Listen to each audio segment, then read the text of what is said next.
Hi everyone, and welcome to another one of Emma's Snippets. Now today I want to talk to you about success metrics, and there are a million ways I can talk to you about success metrics. So I want to bring it back to basics and talk about one point, and that's dopamine hits and measurements of success. Now, one thing we need to bear in mind before we start talking about this is that we know that motivation becomes after results, okay? After results. It's very hard to have motivation before you've achieved what you're looking to achieve. Okay, so if you think about the gym or a diet or writing a book or anything that's kind of hard work to get into the swing of it, once you get into the swing of it, if you get results, it's easier to keep it going. Otherwise, it's a bit of a slog and often you fall off the wagon. Okay, so that's one thing to remember. Okay, so motivation comes after results. Now, the way the brain works, whether it's something you're aiming for that takes you 5 years and is huge and you go to this massive deal and you've made millions or something like that, the dopamine hit from that you get in your brain is exactly the same as a hit that you might get for something that took you 5 minutes if you genuinely see them both as equally important, equally successful. So if you think about that for a minute, it's taken you 5 years to get to something for you to have that hit, or it could take you 5 minutes to get to something to have that hit.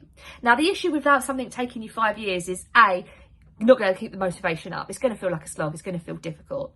B, once you've achieved it, you've got this massive crash because you had the high and you're like, yeah, that was great. And then it's stopped, it's over. And you're like, well, now what? I've got another 5 years till the next thing. If you think about things in shorter terms, 5-minute terms, 5-day terms, 5-month terms, depends on what it is and for you. But if you genuinely see those successes and you get those dopamine hits, firstly, they're coming along more often, okay? So you're getting that dopamine hit more often, which is exciting, feels good, yeah? Secondly, you're more likely to get the motivation to keep it up because the results are coming in thick and fast, yeah? And thirdly, there's just that sense of achievement that stops you getting the depression, getting the down, getting the feeling of blah that you get after you finish something. I think about when you did a degree or a master's degree or something like that. You spent years working towards it. You worked really, really hard. You've got it. Now what? So it stops that feeling. I mean, you think about athletes, people that do solo athletic things. They're renowned for getting depression and whatnot after they've achieved like Olympics or anything like that. So we know that having the short-term wins really helps you. So how are we going to do that? Okay, because, you know, I only going to get the deal once every 5 years. That's how it works. It takes a long time to build it. Well, no, stop measuring the deal completion as your success metric. What can we choose that we can see as a genuine success that gets you one every couple of days or every couple of weeks? Same with the gym, okay? Really easy analogy.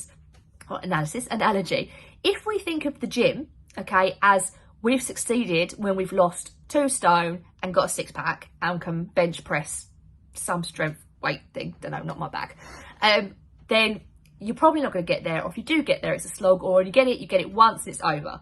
If, though, your success is getting yourself to the gym because you bloody hate it, right? You bloody hate it, but you've got yourself through the door.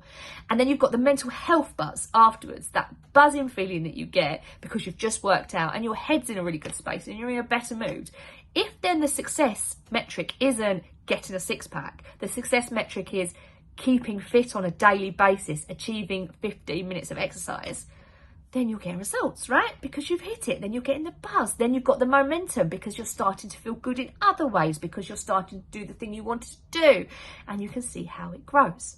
So that's what we're looking to do in all areas of your life. We're looking to reassess your success metrics and change them around so that you genuinely believe in them, you genuinely see them as a success, and you're hitting them regularly so that you get the motivation as well as the results and the dopamine hit and not the crashes afterwards.